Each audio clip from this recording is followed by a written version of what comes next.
我是 Paco。那前2天呢，有粉丝在私信里面安利我这本叫做《疯人说精神病院医生手记》的书，说非常好看，所以今天要给大家讲一个里面关于人格分类的故事，非常精彩。好，那我们现在开始讲故事。那这本书的名字叫做《疯人说精神病院医生手记》，作者的名字叫做牧歌。简介是写牧歌是一位心理学硕士。整本书的主角也是穆医生，他是以一个单元剧的形式来贯穿整本书的，就是每一个单元讲了一个病患的故事，穆医生作为主角，他贯穿整本书。那这天呢，穆医生在医院里面走路，就突然看到有一个男孩，他穿着校服，身边呢没有一个人，站在花园那一边，就好像在看什么东西。他顺着他的目光看过去呢，发现他在看一个猫，有一只小野猫呢在草坪上打滚。这个男生就目光非常阴郁，然后就呆呆的在那边看嘛。这个时候穆医生就想说他是不是迷路了还是怎么的，怎么就一个人在这儿，就过去想问他需不需要帮忙。结果这个男孩呢就眼皮抬也不抬，他就盯着那只猫，嘴巴却问穆医生说一句，我要是过去他会逃吗？穆医生就眉头一皱，想说会吧，通常猫胆子比较小嘛，可能会吓到他就跑了呗。结果这个男孩呢又盯着猫继续问，那我要是走掉他会来追我吗？穆医生就停了停就说不会吧，毕竟你们又没什么联系，这个猫也不知道你是谁，走了它追你干嘛呀？心里这么想。但是这个男孩突然就默默地把头回过来，眼神就非常阴郁，就看着穆医生就说，那要是有联系呢？穆医生就呆了一下，想说啊，他就想这个男孩是不是有点问题，就问他说，你叫什么名字啊？是不是迷路了还是怎么？这个男孩就回答说，他的名字呢叫做方宇可。可是话音刚落，远处就传来一声女人的尖叫，就说方宇琪。然后一个中年妇女就很激动的跑了过来，然后抱住这个男生，就上下就摸他，看没事吧没事吧。一瞬间这个男孩从刚才阴郁的表情变成了就是阳光开朗，就好像很温柔的感觉，就看着这个女的。这个女的显然是他妈妈嘛。那穆医生有个同事叫小栗子，那小栗子就跟着他妈妈一起跑过来，就上气不接下气的就跟穆医生说，哎呀，这对母子刚才在看病呢，医生说要分开询问，所以就把他们分开了。没想到他妈妈刚被问了一会儿，一出来就发现儿子不见了，原来跑到这儿来了，我们找了半天，真是急死了。这个时候穆医生就打量了一下这个情况，就跑去跟小栗子说，是不是分离性身份识别障碍？小栗子一惊说，啊，你看出来了？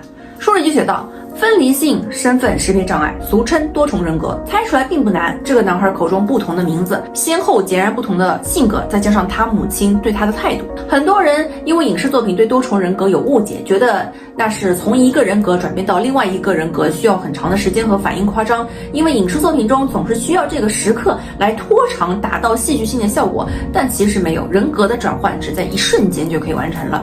比如这个男孩刚才在转向他母亲的一瞬间，他就从一个阴郁的性格变成了一个活泼开朗的性格。那这个男孩情况是他今年17岁，他的身体里面住着2个人，一个呢是方宇可，就是比较阴沉的哥哥，刚才在花园里面穆医生遇到那个，还有一个呢就是方宇琪，就是他妈妈嘴里叫着那个比较活泼开朗。那兄弟2个的性格有天差地别啊。他母亲叫做谢颂美，那么谢颂美第一次发现他自己的儿子有这个情况的时候是在12岁的时候，当时他儿子进入青春期，他觉得青春期可能性格不稳定，有些变化也是正常，所以并没有在意，于是就这么拖到了17岁。直到最近他发现一件非常可怕的事情，就是他儿子差点溺死在游泳池里面。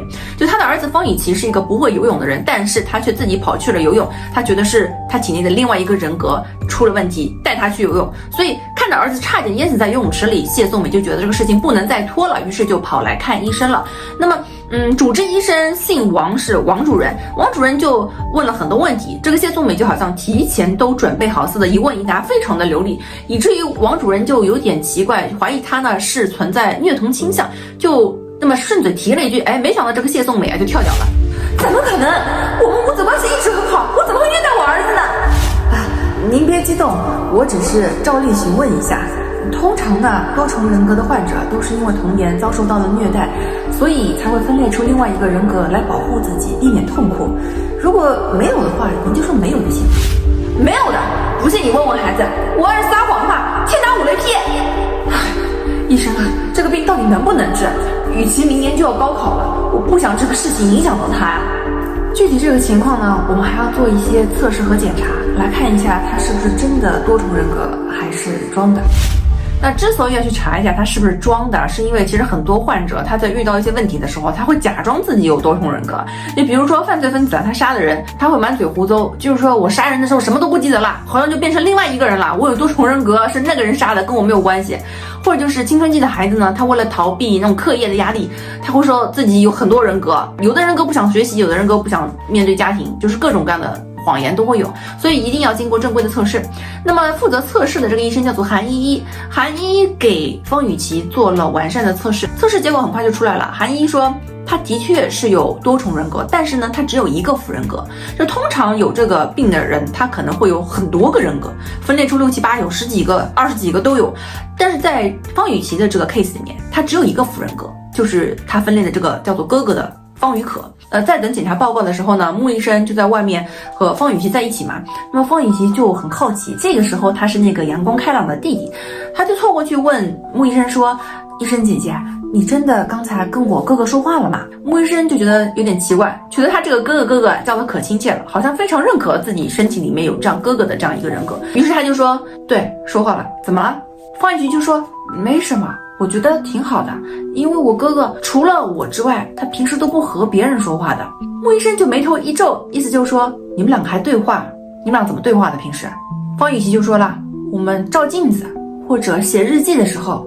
不仅如此，方雨琦还说，他这个哥哥是这个世界上唯一最了解他的人，言语之中好像非常的喜欢这个哥哥。那么听到这里，穆医生就眉头一皱，既然他这么喜欢这个哥哥，还来治疗其实就是把他这个哥哥的灵魂抽离，这个人格抽离掉，让他这个哥哥消失在这个世界上。但是他这个话呢就没有说出口，只是在心里打了一个问号。他刚想转身的时候，就听到后面方雨琦跟他讲，但是我哥哥想杀了我。那王主任拿到了那一沓检查表之后呢，就和谢颂美说他儿子呢确诊是多重人格。那么谢颂美听到这个的时候呢，整个人就是有点崩溃的，就是很紧张，就一直很焦躁的感觉。那么现在既然已经确诊了，就要讨论如何进行治疗嘛。因为与其只分裂出一个副人格，统合人格不会太复杂的，统合人格就是把所有分裂出来的人格统成一个人，但是不管怎么样，他们还是要先了解为什么会分裂出这个人格的原因。于是王主任就问了，说你儿子第一次出现这个情况是在12岁的时候，那么那个时候是到底出现什么情况让你觉得他不对劲呢？这个谢颂美就讲说，当时其实最开始是学校的老师联系他，说他的儿子在写试卷的时候啊，就经常把自己名字给写错。他不是叫方雨琦嘛，但是他写的时候就会把琦写成了可，就是琦上面那个大字形就被他抹去了，就写了下面可，叫方雨可。他妈妈就说一开始只是试卷写错，到后来就是连作业本上的名字也写错，把雨琦写成雨可。再后来他就发现他洗澡会洗很久，然后在里面在浴室里就不出来，他就偷偷去听，就发现他在里面跟人讲话。然后他妈妈打开门才发现，就自己的儿子对着镜子在跟镜子里的人讲话。讲到这里，谢颂美的话已经有些哽咽，任谁看到自己儿子发生这样的变化，难免害怕又心疼。方雨琦轻抚着母亲的手臂，作为当事人，他的脸上有心疼，却没有羞愧，或是被揭穿的窘迫。他显得坦然极了，仿佛在浴室对着镜子和另一个人对话是多么正常的一件事。听到母亲的哭声，方雨琦诚恳地对主人道：“请帮帮我妈妈。”我注意到他说的是请帮帮我妈妈，而不是帮帮我，这个点很奇怪啊。等他妈妈的情绪稍微平和下来一点，王主任就问说，那你第一次意识到他对着镜子讲话的时候是他几岁的时候？他母亲就说就是前年的时候。那就问他为什么当时没来医院呢？他妈就说当时他要中考，怕影响他成绩，所以就没有把他带来医院。那主任就分析了一下，意思就是说，我们回到写错名字这件事情上面，试卷代表考试和学习成绩，与其在试卷上写错了名字，意味着他在考试的时候呼唤了哥哥于可，以此来逃避考试。从智力检测上来看，于可的成绩并不好，因为他们也做了智商的什么测试嘛。虽然说是同一个人的身体，但是不同人格，他的表达、他的智力都是不一样的，所以他可以测出来一个人的区别。那么测试结果显示，分裂出的副人格哥哥方于可，他的成绩是不好的，就他的智商比较低。但是弟弟呢就很聪明，方雨琦的智商是很高的，所以主任就推断，可能是因为母亲太在意雨琦的成绩，所以雨琦他分裂出了这样的一个人格来显示他的不满。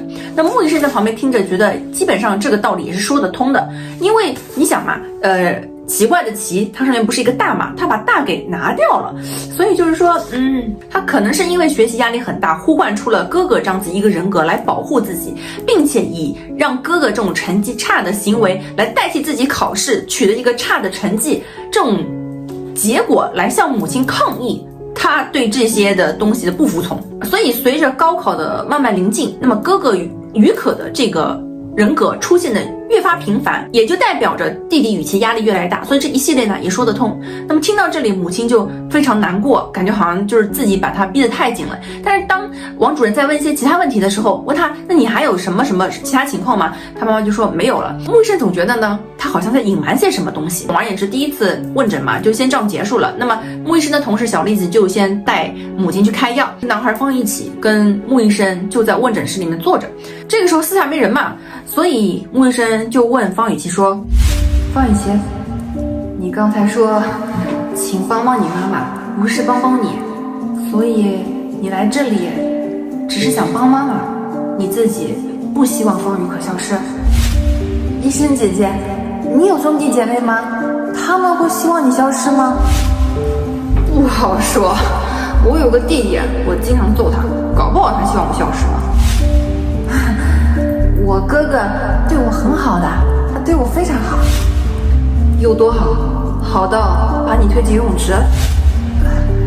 不是这样的，其实是他让我来医院的。副人格让主人格来医院？听到这里，穆医生就一愣，我有点不理解。副人格让主人格来治疗？副人格是区别于主人格存在的个体，个体怎么不争取自我存在的机会，反而去助推自己的消失？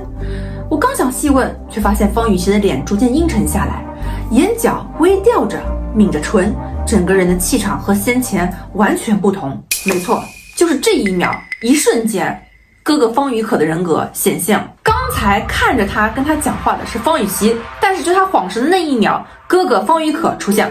书里写这是一双紫水般的眼睛，意识到眼前的人已经转变成了哥哥方雨可，所以穆医生就有点紧张了，但是他表面呢就不露声色。方雨可，是你吗？你还记得我吗？我们在住院部的花园那里见过一次，当时你在看一只猫，你当时出现在住院部是因为害怕自己之后会住进去吗？所以提前来看看。不会住进去的，他还要高考。你知道自己是副人格的身份，与其说你对他很好，既然你对他这么好，你为什么还要去游泳？你知不知道雨琦不会游泳，这样会淹死他的。你是想害死他吗？我没有，我只是想去游泳，再不去就没有机会了。再不去就没有机会了。穆医生就听得一头雾水。书里就写他的眼神有些落寞，但很平静，他好像知道自己要消失了，涌上来认命一般的情绪。就在穆医生还想追问些什么的时候，突然间就是小栗子他们回来了嘛，那么他的母亲谢颂美也跟着一起回来了。一看到母亲出现的刹那，本来还是很阴沉的哥哥方雨可突然间那个脸就要变得阳光开朗起来。但是在这个转变的瞬间，穆医生看得很清楚，他感觉不是由衷的自然的弟弟出现，而是哥哥在伪装成弟弟迎接妈妈的出现，变成一副非常阳光开朗的样子。就在这个时候呢，穆医生脑子就打了一个问号。那么送走他们之后呢，穆医生再次找到了去帮兄弟俩做这个人格检测的医生韩依依嘛，他就问韩依依，你确定他是多重人格吗？韩依依就说，你什么意思啊？你在质疑我的专业能力吗？穆医生就想说，他觉得是方雨可，就是哥哥在扮演弟弟，因为我明显看到了方雨可转变的不自然，他在伪装。那样一个阴沉自闭性格的方雨可，想伪装成方雨琦是很艰难的，但他显得很熟练，应该已经不是第一次了。所以我怀疑方雨可在计划取代方雨琦，他扮演得很熟练，而且主动来医院求治，也是方雨可怂恿方雨琦来的，这里面可能有问题，所以他想让韩依下次在对他进行催眠治疗的时候，去试探一下副人格，就是那个阴沉的哥哥，他的动机到底是什么。但是韩依就说呢，这个不太好搞，因为他那个副人格就是哥哥的话少，不爱讲话，不像有的人格分裂分裂出那些人格很爱表现，就话很多，比主人格还要能讲。但是无论如何啊，就是穆医生就让韩一试一下。很快下次治疗的时间就来了嘛。当时王主任让这个妈妈把那个兄弟俩他们交流的那个日记本给带来，所以看到日记本吧，感觉更多线索就铺开来了。这个日记本就像是一本秘密花园，记录了所有兄弟俩交流的瞬间。2010年3月4日，晴，深夜。哥哥，他们吵得好大声。你睡觉就好了。睡着了，妈妈会不会把我们丢下，偷偷离开？不会的，妈妈喜欢你，她舍不得你。妈妈也喜欢哥哥的。她不喜欢。快睡觉吧。哥哥困了吗？我不想睡。哥哥陪我下棋吧。不行，你明天考试，要早点睡。为什么妈妈要我考试？你也要我考试？你们只在乎我考试好不好嘛？2013年5月16日，阴，白天。哥哥，我想吐。怎么了？哪里不舒服？看到书想吐。为什么人要学习？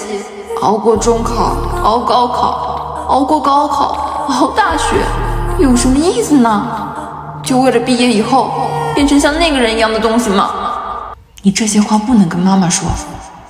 那我不开心呢。你全都跟我说就好。哥哥，你到底是爱妈妈还是爱我呢？快去睡觉，很晚了。哥哥，我想跟你讲话，真的讲话，不是这样子的。我想看着你跟你讲话。去镜子那吧。2013年6月3日，晴，深夜。哥哥，你为什么最近总是不出来？我想见你。你马上中考了，我怕影响你。你怎么会影响我？我想去游泳。我跟妈妈说了想去游泳，她让我不要不务正业，说我小时候对游泳玩物丧志过。我怎么不记得呢？你别再去问妈妈，我不游了。哥哥不想出去玩吗？总是你陪着我，我也想陪你玩。除了游泳，我都可以满足哥哥的。我想放烟花。那我们就去。等我长大了，我们去找一个你想游泳就游泳，想放烟花就放烟花的地方。2014年12月12日，晴。你到底出不出来？你不出来，我明天考试就不去了。你不能不去。那你这几个月为什么不出来？妈妈在接受你了，她知道你了，圣诞节还送你礼物了，你还有什么不满意？你到底想怎么样？我没有不满意。你快高考了，我不能总是出来打扰你。去他的高考！我又不是哥哥你，成绩这么差，对高考如临大敌。我有分寸，我知道怎么学习。方雨琦，你和妈妈去医院吧。你说什么？去医院接受治疗。我们这样是不正常的，会影响你高考的。哥哥，你在说什么？你还清醒吗？你没看到妈妈崩溃了吗？妈妈，你就知道妈妈。那我呢？你不怕我崩溃吗？要是没了你，我怎么办？方雨琦，我没有那么重要，你会习惯的。去医院。你疯了吗？你会消失的，不可能，我绝对不会去。你休想离开我！你要是不去，我会杀了你。方一哥，妈妈和我只能选一个的话，你选谁？是妈妈吧？我就知道，下辈子你千万别做我哥哥。那么，穆医生捧着日记本在办公室里面站了很久，心情非常的复杂。从这本日记本看来，哥哥方宇可真的是可以为弟弟而做到消失的。那么站在那个花丛里面眼神阴郁的少年真的可以做到这个地步吗？而作为一个分裂出的人格，他为什么又会对母亲有这么大的爱和依恋呢？谢颂美对他做了些什么吗？弟弟方雨琦又是以怎样的心情来到这里，又笑脸宽慰着母亲，准备送他最爱的哥哥赴死呢？这本日记里面就让人不是滋味的东西实在是太多了，而且让人觉得非常奇怪，就是里面都经常讨论到妈妈，但是没有讨论到爸爸。这个家的爸爸又去了哪里呢？据他们所掌握的消息，方雨琦的家庭是完整的，并没有离异啊什么的，所以爸爸还是在，但是里面就没有提到，一直在说那个人，那个人指的就是爸爸吗？总而言之在穆医生正在晃神的时候，韩依依的短信来了，意思就是说第一次催眠整合治疗结束了，双重人格真伪无误，方宇可对方雨琦也没有危险动机，方宇可很配合的治疗，也就是说这个哥哥正在心甘情愿的从这个身体中消失。书里就写，我看着短信不知作何滋味，方宇可对他自己来说也是独一无二的一条命，他为什么要为别人的命而放弃自己？方雨琦说他从不和除自己以外的人交流，那他的生命里曾经有过什么呢？一个阴沉的、自闭的、孤独的、本就不被关注的生命，他最终能回馈外界期待的、能对外界产生价值的事情，居然是他的消亡。从这之后呢，方雨琦就定期的来做治疗嘛。穆医生就问日记本能不能再借他看一段时间，方雨琦就很痛快就答应了。他笑着就说，如果哥哥跟你说话，也许是有什么想告诉你，如果你知道他想跟你说什么，也告诉我一下，他愿不愿意再见我。所以那个日记本呢，就一直在穆医生的手里，他没事就会翻，直到有一次翻来翻去，翻到一句话，他就觉得这句话很奇怪。这句话就是日记中有一句大家记不记得，弟弟说，我跟妈妈说了想学游泳，他让我不要不务正业，说小时候对游泳玩物丧志过，可是我怎么不记得呢？说明这话说明方雨琦小时候是学过游泳的，但是主人格怎么会对自己的记忆毫无相关的碎片呢？而奇怪的是，主人格方雨琦没有，而方宇可有，因为你们记得吧，方宇可说他想去游泳，现在确认的是方雨琦是主人格，方宇可才是副人格呀，问题到底出在哪里呢？直到穆医生的思绪变得非常混乱，这个日记本无意中掉到了地上，掉到地上之后呢，最后的夹页里面写着一句非常隐蔽的话，这句话读完之后，他的浑身鸡皮疙瘩就起来了。这句话写的是什么呢？这句话说，我远比想象的爱你，你永远不知道我为你放弃了什么。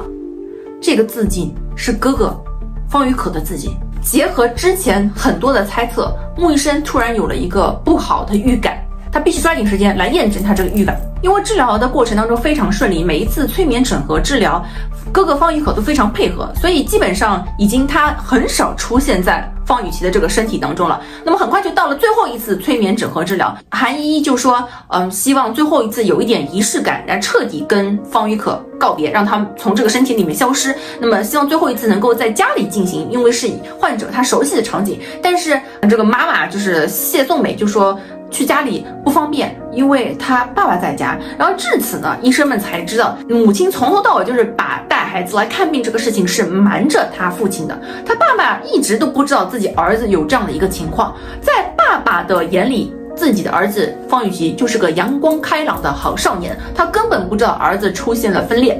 所以呢医生们呢也是很头痛。那么韩依就说，那如果不能去家里做这个催眠的话，能不能拍一些家里的东西，照片啊什么东西拿过来，我按照家里的这个场景在医院布置一下，让他带入进去。那么穆医生就说，自告奋勇说，那我去你家看看吧，我来拍给韩依依吧。那么谢颂美就很犹豫，然后再三就跟穆医生就说，进去的时候千万不要提你是医生，就说你是学校的老师，来家里做一些什么什么类似这样的，所以要瞒着这个兄弟俩的这个父亲。穆医生就点头就去了嘛。那么进去之后就跟家里那个男人就点了一下头进去。那么方雨琦的家很大，家境很好，进去时他父亲果然在，只跟我们点了头，也没多问，就进了书房，关了门，看起来就非常忙。于是我直奔方雨琦的房间，对谢颂美说，把他小时候写错过名字的试卷全都拿来。但是他妈妈谢颂美就说，那些卷子早就没了。穆医生就说，那你就把他小时候的相册都拿来。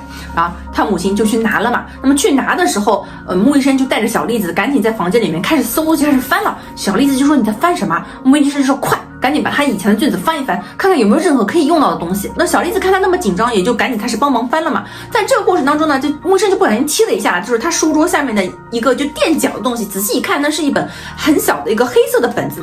于是他就眉头一皱，抽出来一看，竟然发现这是一本属于哥哥方宇可他自己本身的一个日记本。大家还记得之前那个日记本吗？之前的日记本是主人格方雨琦弟弟他自己说的跟他哥哥的交换日记，但是这一本穆医生他发现的是一本完全属于哥哥方宇可他自己的个人日记。打开日记看到的一瞬间，穆医生整个人就不好了，他迅速翻看，捕捉到了以下几句话：我好像和别的小朋友不一样，他们背书很快，我不行；他们算数很快，我不行。爸爸看我的眼神很可怕，我讨厌考试。爸爸妈妈又在吵架，我听到了。爸爸说要再生一个，埋怨妈妈身体不好，生不出了，又说就是因为妈妈身体不好，才生出了我这么个蠢货。今天考试的时候，我突然没感觉了，醒来的时候卷子做完了，还考得很好，这是为什么？我有了一个弟弟，弟弟很聪明，妈妈喜欢他，爸爸也开心了，我也会开心的。我有新名字了。看到了这里，穆医生的眼眶开始了模糊，他突然意识到了事情是怎么回事。他翻到了最后，果然在隐蔽地方又发现了一行字，那行字上面写着：你要代替我给妈妈幸福。这个时候小栗子走了过来，说他找到了一本幼儿园的纪念册。他们打开纪念册一看，就在很多小孩的一个角落里面找到了一张阴郁的阴沉的小脸，那个眼神和哥哥方宇可是一模一样的。原来从头到尾都是方宇可，不是方雨琦。幼儿园名册上印的名字就是方宇可。弄懂一切的小栗子也骂出了声，他比较冲动啊，他一脚就踢向床边嘛。这个时候就有一个盒子翻掉了，两个盒子看着就是像那种圣诞礼物盒。这个时候穆医生就想到了，在第一本交换日记里面不是有提到说妈妈送圣诞礼物嘛，妈妈也渐渐认可了分裂出来人格的哥哥，说当时说还送了礼物了，所以他连忙打开这两个礼物盒子看。那么其中一个盒子上面写着雨琦，妈妈祝你圣诞快乐，健康长大，心想事成。另外一个盒子他打开一看，上面也有张卡片，上面就写了短短的一行字，这行字上面说请你放过我儿子。显然这个话是对哥哥说的。这一个瞬间，穆医生他终于知道为什么哥哥方宇可他会主动去寻求治疗了，是什么让他下定了决心，是他最亲爱最想给予幸福的母亲求他放过他聪明的儿子。就在这个时候啊，母亲谢颂美进来了，她发现了穆医生跟小栗子的不对劲，她不知道怎么回事，但还是把找来的相册给到了穆医生。穆医生翻开相册一看，这个相册是从12岁以后，12岁以前的照片通通都没有，而12岁以后的照片每一张那个小男孩的脸上都笑得阳光明媚，就跟原先那个阴郁的小脸完全不一样。因为这个时候其实已经分裂出了另一个人了。穆医生就冷冷地看向了他的母亲谢颂美，意思就问他：你们和方宇可拍过照吗？谢颂美就一愣，就好像被揭穿了什么，脸色突然就刷白了。穆医生就问：你们什么时候给方宇可改了名？谢颂美的脸色突然间就大变了。你说过的方雨琦小时候把名字写错，事情是真的，但是人物反了吧？不是方雨琦把名字写成了方宇可，而是方宇可把名字写成了方雨琦。自从他写错了名字之后，他的成绩突飞猛进。一开始你也觉得奇怪，后来你反而享受这种不对，因为这种不对满足了你对儿子的期盼，于是你干脆就给他改名成了方雨琦。而自从他改名之后，他再也没有写错名字了，对吧？所以从头到尾根本不是一个成绩压力大的聪明弟弟召唤出了一个笨哥哥，而是一个蠢笨的哥哥召唤出了一个聪明的弟弟。为了宽慰他那个永不满足的母亲，你为什么要把他名字改？你有没有想过这样对他来说意味着什么？他只是希望弟弟的出现可以让你开心，但是你把他名字改了。从那个瞬间，他意识到了他根本不被你期待，也不被你需要。所以从那个时候开始，方雨琦成了主人格，而哪怕他变成了副人格，他还是在关心弟弟的成绩，他还是在关心你的情绪。到最后，他为了你宁愿消失，那是因为他发现他这个没用的儿子能让你幸福的唯一方法就是从你的世界消失。谢颂美一句话都说不出，神色惶恐极了。我拿出手机准备给韩依依打电话，告诉她主妇人格反了，催眠不能继续。可我刚拨通电话，谢颂美突然冲上来，把我的手机推在了地上，踢远了。我震惊地看着她目露疯狂，显然在崩溃边缘了。她几乎快要跪在我的面前，哽咽道：就差这一次治疗了，求你不要阻止，我求你，雨琦不能有事，她绝对不能消失。我难以置信地看着她，有些说不出话来。你生出来的那个叫方宇可。谢颂梅哪怕是哭也很小声，她怕被外面的丈夫听到，她扒着我的裤腿。我知道我自己的儿子，我不知道吗？可是我没有办法，他怕是不会要宇可的，小时候差点把他扔了，我没办法，我真的没办法，只有雨琦才能是我们的儿子。我不知道该说什么，小栗子暴脾气上来，捡起我的手机，拽开谢颂美，拉着我就下楼了。我们跑着离开，谢颂美在后面哭着追。赶回医院的路上，小栗子不停地打电话过去，但是那边的人说催眠已经开始了，韩依依已经在给方雨琦做最后一次整合治疗了，所以他们没有办法进去打断，这样对患者的影响是非常非常大的。说这些，我始终陷在恍惚里，满脑子都是那个我在花丛边看到的少年。他给分裂出的弟弟取名叫做方雨琦，琦比可多了一个大字，说明他认为这个聪明阳光讨喜的弟弟比他的分量更大。他分裂出的是一个弟弟的身份，而不是哥哥，说明他潜意识里就把自己放在了守护者的位置上，守护妈妈，守护这个能给妈妈带去幸福的弟弟。他有时候也会以自己的人格显现，但他知道谢颂美不想看到他，而人格的切换又不受他的控制，于是他学会了伪装成方雨琦，不让谢颂美怀疑和难过。他那样熟练，顶着巨大的心痛和困难表演着方雨琦，看着母亲只对方雨琦展露母爱。于是他渐渐很少出现，他不和别人交流，减弱自己的存在感。他可能很早就意识到自己有一天会离开。他甚至没有让方雨琦知道他才是主人格，心甘情愿地陪伴着这个能给母亲带来幸福的弟弟，疼爱着他。如果说方雨琦有什么依仗能成为主人格，那一定是来自原主人格10年如一的喂养。所以就是这样，到这里穆医生才突然回过神来。他第一次跟哥哥方雨可在花丛边见面的时候，他问的那一段话是什么意思？大家还记得吗？当时他看着一只猫，穆医生以为他是在说猫，但他其实说的不是猫。当时他盯着猫问了穆医生一句，他说我要是过去他会逃跑吗？其实他是在问，我要是告诉妈妈我才是主人格，妈妈会逃跑吗？当时他还问，我要是走掉他会来追我吗？其实这句话的意思是，如果我成全了妈妈，消失在这个身体里面，他还会想我吗？他还会找我吗？当时穆医生的话是不会吧，你们又没什么联系。他以为他说的是猫，他以为他想猫跑了，他不会来追你啊，但他不知道他在说他妈妈。所以哥哥当时回了一句，如果我们有联系呢？意思就是说我们是母子啊，我们是有联系的。所以他当时才会说他想要去游泳，再不去就没机会了，因为他知道自己马上就要从这个世界上消失了。魏征的同事小栗子也很难受，他说为什么方一可会心甘情愿的消失呢？为什么会同意为这样的母亲而牺牲呢？这样的妈妈到底有什么好？我无法回答。孩子不被爱时，他们第一反应不是去控诉父母，而是反省自己哪里不好，不值得被爱。渴求父母的爱是孩子成长中一段时间的主旋律。方玉可只是在努力的让自己值得被爱，哪怕被爱的代价是从这个世界上永远消失。终于到了医院，下了车，穆医生跟小栗子赶紧冲向了诊室。就在这个时候，韩依也走了出来，一脸高兴地说，最后一次治疗很成功，结束啦。话音刚落，所有的脸都开心不起来，气喘吁吁的穆医生、小栗子、谢颂美愣在那里，听着韩依说治疗成功，整个人就呆了。他问治疗成功的意思是什么？小栗子火冒三丈啊，就说治疗成功的意思就是你再也看不见方雨可了，你的儿子从这个世界上消失了，这不就是你想要的吗？谢颂美这个时候整个人就愣住了，缓了好大劲，他才又说了一句话，意思是说我的儿子他没了。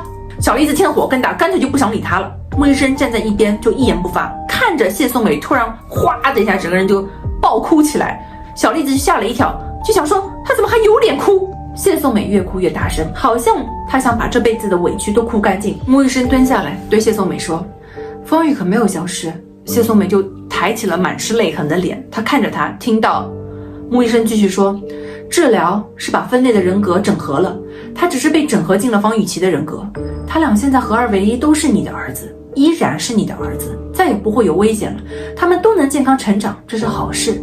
带他来治疗的这个决定你没有做错。谢颂美就哭着说，你说的是真的吗？穆医生就说，我说的是真的，我是医生，我骗你干嘛？然后身边的医护人员就安慰他，然后慢慢把他带走了嘛，他就慢慢擦着眼泪走了。小栗子就很生气，就对穆医生说，你干什么要骗他？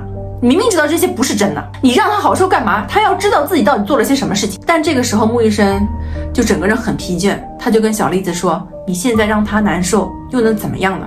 如果他难受，他就会带着愧疚回去之后，把这个愧疚呢全都投射在现在这个儿子就是雨琦身上，然后他也不会好过。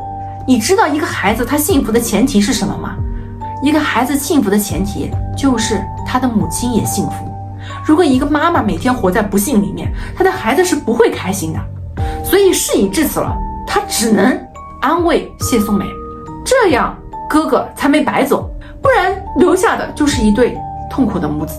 那故事的之后呢，就方雨琦他完成了治疗，当然留在他身体里这个人格就是弟弟雨琦。那之后呢，我也去做过几次随访，一方面想知道谢颂美的情绪是否安好，会不会影响方雨琦，也跟他商量好不让雨琦知道于可才是主人格。另一方面是想看看方雨琦，在他每一次看向我的眼里，我都期待着一个阴沉的目光，虽然我知道不会再有。故事的最后，木医生写，我有时经过住院部的长廊，还会想起那个少年，他看着猫，说着话，从不正眼看人的目光里藏着纯粹的爱。